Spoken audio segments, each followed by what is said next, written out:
Au tout début de la création, rencontre du Père créateur avec la Mère créatrice. Lorsqu'arrive la nuit et que l'on regarde un ciel étoilé sans nuages, nous pouvons observer un noir très profond.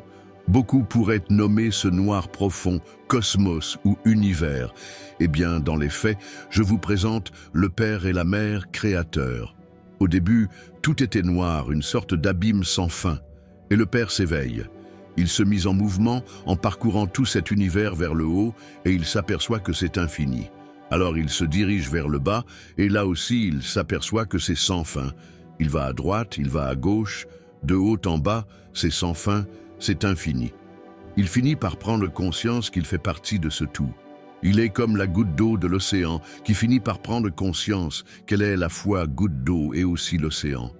À partir de cet éveil, il finit par sortir une parole. Je suis. Et tout au loin, droit devant lui, une lueur apparaît.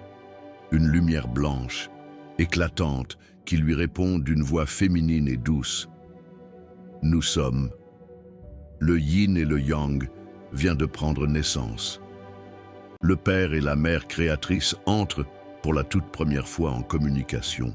La parole est née, le Père attiré vers cette lumière avance vers elle. Mais plus il avance, plus elle s'éloigne. Alors un ballet commence, plus le Père accélère, plus la Mère accélère aussi. Et donc le Père va de plus en plus vite, et la Mère aussi. Ils vont toujours plus vite, jusqu'à ce que le Père transperce la lumière, il dépasse la vitesse de la lumière, et là se produit un immense Big Bang et la matière, et tous les éléments de l'univers actuel viennent d'être créés, et la vie peut commencer. Aujourd'hui, sur notre planète Terre, lors d'un ciel étoilé, nous pouvons observer tranquillement toute l'immensité du Père créateur. Mais alors, qui est Dieu? Dieu, c'est la manifestation du Père pour se révéler aux hommes et aux femmes. Et les déesses, c'est aussi des manifestations de la Mère pour se révéler aux femmes et aux hommes. Mais alors Jésus, c'est Dieu ou le Père? Eh bien, ni l'un ni l'autre. C'est la manifestation du Fils unique du Père dans la chair pour se révéler aux hommes. Le Père a toujours aimé créer des hiérarchiques. Par exemple, nous pourrions dire qu'il y a les humains qui ont Dieu en eux, puis les anges, puis les archanges, etc. Les dieux et déesses, le Fils, le Père et la Mère.